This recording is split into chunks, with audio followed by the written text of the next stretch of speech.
There is one ritual you participate in every single year, at the same time with the same symbols, the same emotions, and it quietly reshapes how your mind perceives reality. Not through belief, not through religion, and not through some dramatic conspiracy, through repetition. Because the human brain doesn't experience repetition as tradition, it experiences it as instruction.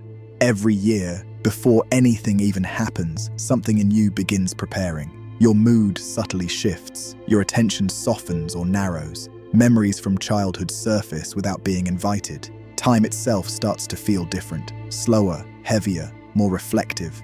Most people assume this is just the weather, or the calendar, or the season. But your nervous system doesn't respond emotionally to seasons. It responds to patterns, especially patterns tied to memory and expectation.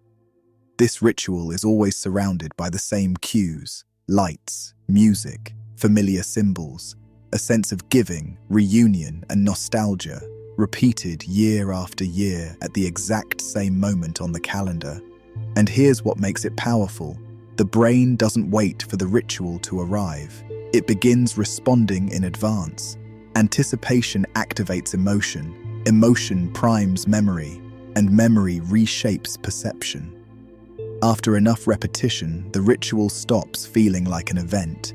It becomes a psychological state your mind enters automatically. In the modern world, this ritual appears warm, familiar, and harmless. A holiday most people have known since childhood. Even those who don't believe in its meaning still feel its atmosphere.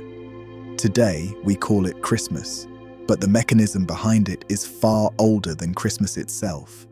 Long before it became a holiday, ancient cultures understood how repeating rituals, timed precisely, emotionally charged, and symbol-rich, could reorganize the human mind in stages.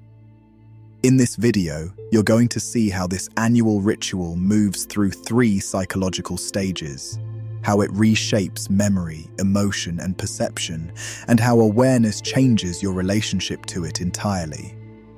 Let's begin at the surface. What repeating rituals actually do to the brain before we go deeper into the stages beneath them. To understand why this ritual reshapes the mind, we need to look at what repetition does inside the brain over long periods of time. The brain is not designed to experience events as isolated moments. It's designed to predict. When something repeats on a fixed schedule, especially once every year, the brain begins to build an internal model around it.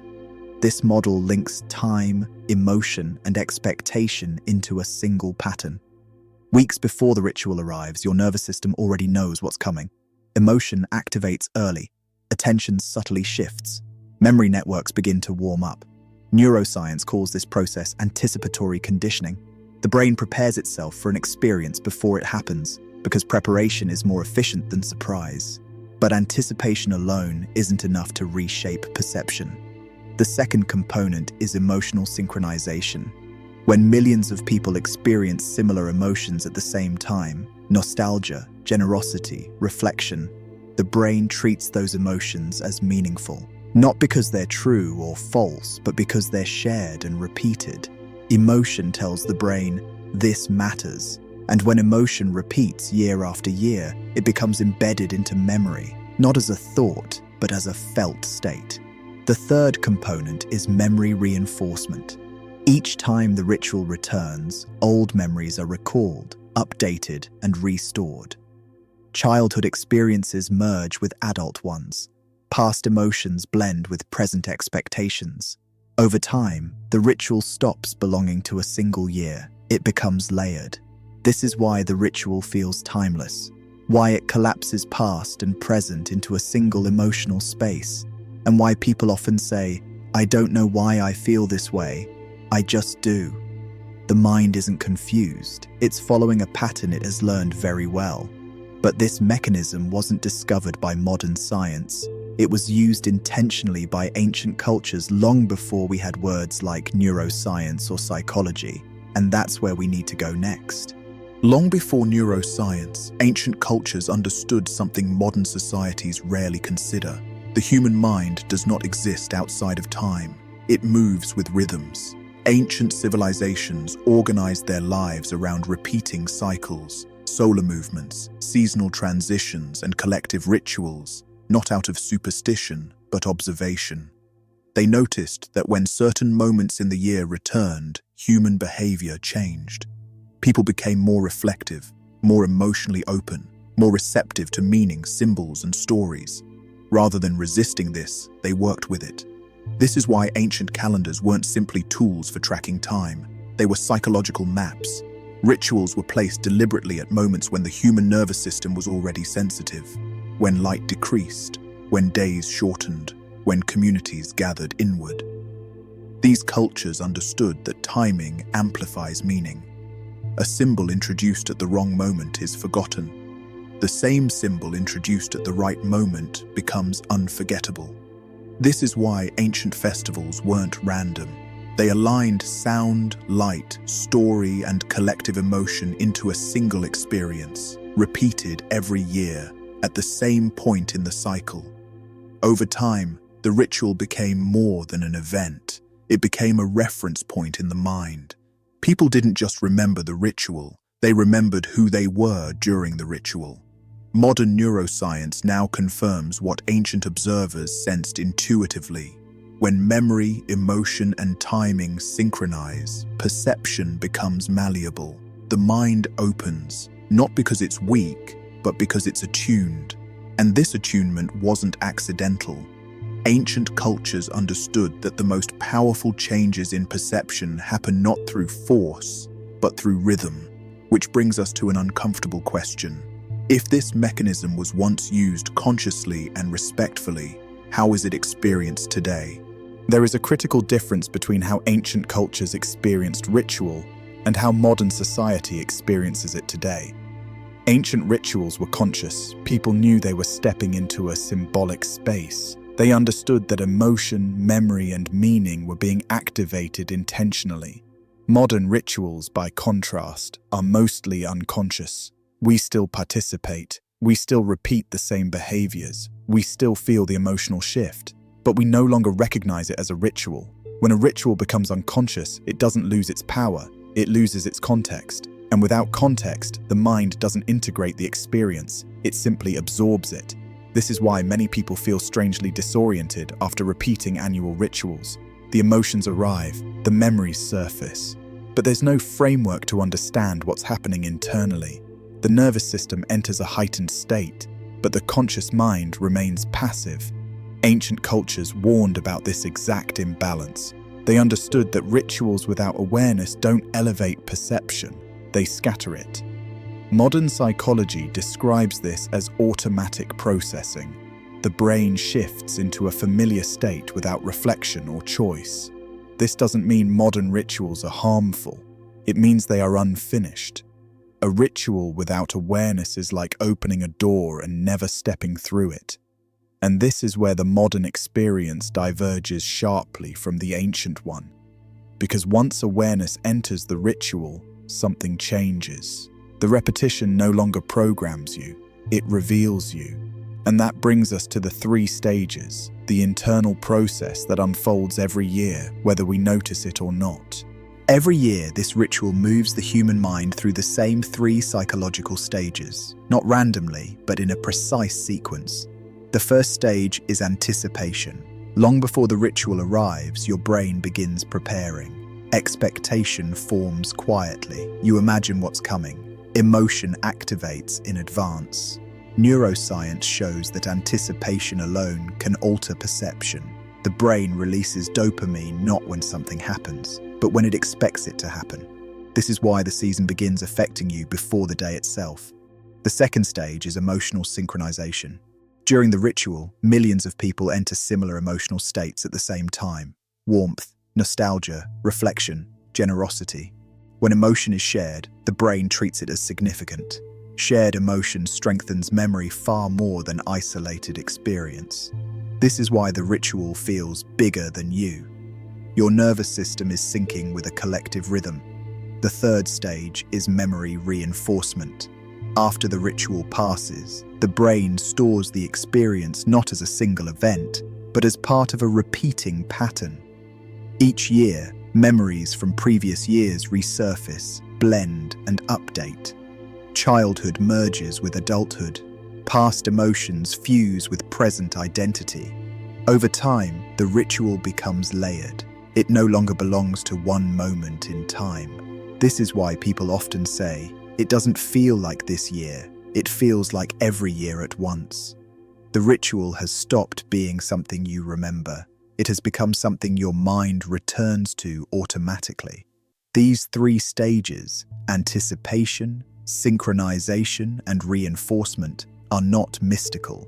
They are how the human brain organizes meaning across time. And once you understand them, something important changes. The ritual stops shaping you unconsciously and becomes something you can step into deliberately. The moment you become aware of a ritual structure, its effect changes. Awareness doesn't cancel the ritual, it repositions you inside it. Instead of being pulled through the experience automatically, you begin observing how your mind responds, moment by moment. Ancient traditions emphasized this shift. They didn't tell people to reject rituals, they taught them to enter with attention. Modern psychology confirms the same principle. When attention is directed intentionally, automatic processing weakens. The brain slows its predictions. Emotion becomes information rather than impulse. This is why awareness itself is transformative. You don't need to change the ritual. You don't need to resist it. You only need to notice what happens inside you as it unfolds. Notice anticipation as it arises. Notice how emotion spreads when others are experiencing it too. Notice how memories surface and link themselves together. This observation does something subtle but powerful. It creates distance without disconnection. You remain inside the experience, but no longer lost within it. In ancient language, this was called witnessing. In modern neuroscience, it's known as metacognitive awareness. Different words, same shift. And once this shift happens, the ritual stops programming identity. It becomes a mirror, reflecting how your mind organizes meaning. But awareness alone isn't the final step. There's one more layer, a deeper reason why this ritual feels so significant every year. And it has nothing to do with belief and everything to do with time itself. There is a reason this ritual feels heavier, quieter, and more reflective than most moments in the year. It's not just cultural, it's temporal. Human consciousness doesn't experience time as a straight line. It experiences time as thresholds, moments of transition where the mind naturally pauses, evaluates, and recalibrates. The end of a year is one of those thresholds. Psychology shows that when people approach a temporal boundary, the mind automatically begins reviewing identity, memory, and direction. What happened? What changed? What remains unresolved? This is known as the fresh start effect, a psychological reset triggered by perceived endings and beginnings. Ancient cultures understood this deeply. They treated the turning of the year not as a date, but as a psychological doorway. During these moments, the mind becomes more receptive to meaning, more open to reinterpretation, less rigid in its sense of self. That's why rituals placed at temporal thresholds feel different. They don't just mark time, they reshape how time is felt. Past and present begin to overlap. Memory becomes fluid, identity loosens. This is why people often feel more vulnerable during these periods, but also more honest. The ritual doesn't create this state, it aligns with it. And when ritual, emotion, and temporal transition converge, perception becomes unusually flexible. This is the moment ancient cultures paid the most attention to, not because it was mystical, but because it was psychologically powerful. And once you recognize this, a final question emerges. What happens when you move through this moment consciously, instead of being carried through it automatically? When you strip away the decorations, the expectations, and the stories layered on top of this ritual, what remains isn't a command, it's a mirror. Every year, this moment reflects the state of your inner world back to you. If your year was heavy, the ritual feels heavy. If it was fragmented, the ritual feels scattered. If it was meaningful, the ritual feels quietly profound. This is why the same ritual can feel comforting to one person and painfully empty to another. The ritual itself doesn't decide the experience. Your internal state does. Ancient traditions understood this and used rituals not as instructions, but as diagnostic tools, a way to see what the mind had become without judgment. In modern life, we often expect rituals to create meaning for us. But rituals don't create meaning. They reveal it. This is why some people feel an unexplainable sadness during this time of year. Not because something is wrong with them, but because the ritual amplifies what was already present but unnoticed. When experienced unconsciously, this amplification feels confusing, overwhelming, even destabilizing. But when experienced with awareness, it becomes informative.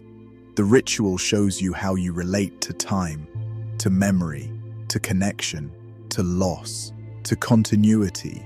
It doesn't ask you to change anything. It simply shows you what is already there. And this is the point where the ritual stops being something external and becomes something deeply personal. Which brings us to the final question. What happens when you leave the ritual, not unchanged, but more aware of yourself than before? When the ritual ends, something subtle happens. The lights come down, the music fades, life resumes its familiar rhythm. But if you've been paying attention, you leave with more than memories. You leave with perspective. You begin to notice how easily the mind moves through patterns, how repetition shapes emotion, how time reorganizes meaning, how rituals quietly influence perception without ever announcing themselves. This understanding doesn't take anything away from the experience. It doesn't make it colder, it makes it clearer. You can still participate, still feel warmth, still enjoy connection. But now, you're no longer moving through the ritual unconsciously. You're witnessing it as it unfolds inside you. And that changes something fundamental, because awareness breaks the loop between repetition and identity. The ritual stops defining who you are. It becomes something you observe, not something you're carried by. Ancient cultures understood this final step. They didn't use rituals to escape reality. They used them to see it more clearly. Modern life often forgets this, but the mechanism hasn't disappeared. It's still there, still working, every year. The difference is whether you pass through it asleep or awake. And if something in this video felt familiar, not like new information, but like something you already sensed but couldn't name, then you were never meant to be convinced. You were meant to notice. If you want, take a moment and reflect quietly on what this season mirrors back to you. Not to judge it, just to see it. Sometimes the most meaningful conversations don't start with answers, but with a question we finally allow ourselves to sit with.